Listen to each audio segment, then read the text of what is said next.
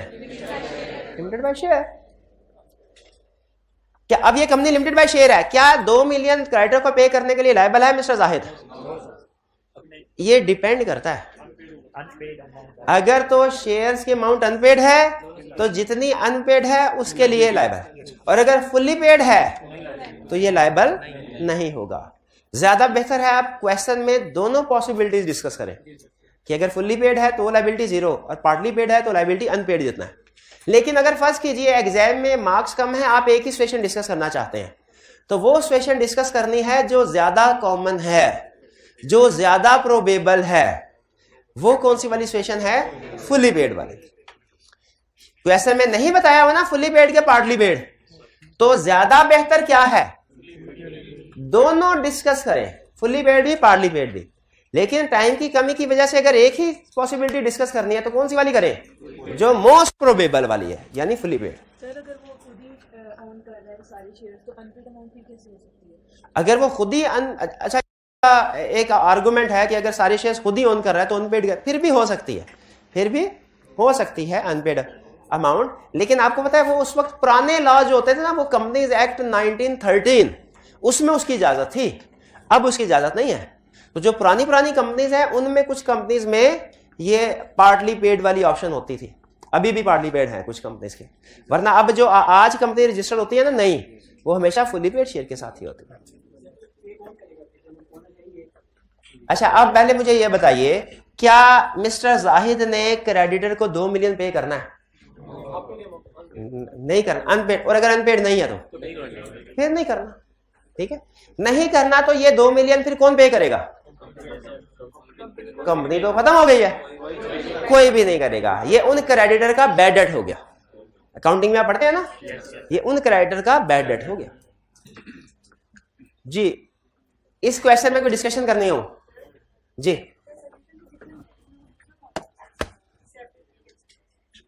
हाँ जी, तो वो यही बता रहा है ना कि चूंकि कंपनी का सेपरेट लीगल स्टेटस होता है तो कंपनी जाहिद के लिए और जाहिद कंपनी के डेट्स के लिए लायबल नहीं। लेकिन चूंकि वाइंडिंग अप है अब ये, तो वाइंडिंग अप में आपको पता है लिमिटेड लायबिलिटी कंसेप्ट अप्लाई होता है। जब कंपनी चल रही होती है ना ऑन गोइंग, तो separate legal entity concept apply होता है, और जब कंपनी वाइंड अप में आ गई तो फिर कौन सा कंसेप्ट है? Limited liability concept. जी, अब चलते हैं हम, ये 2 चीजें हमने आज की डिस्कस कर ली। कैरेक्टरिस्टिक्स ऑफ शेयर्स भी डिस्कस कर ली है, होम असाइनमेंट भी डिस्कस कर ली। अब आज का हमारा टारगेट क्या है? Definition and types of companies discuss करने हैं। क्या डिस्कस करना? डेफिनेशन और डेफिनेशन कंपनी की डिस्कस कर चुके हैं हम, बॉडी कॉर्पोरेट की डेफिनेशन डिस्कस करनी है।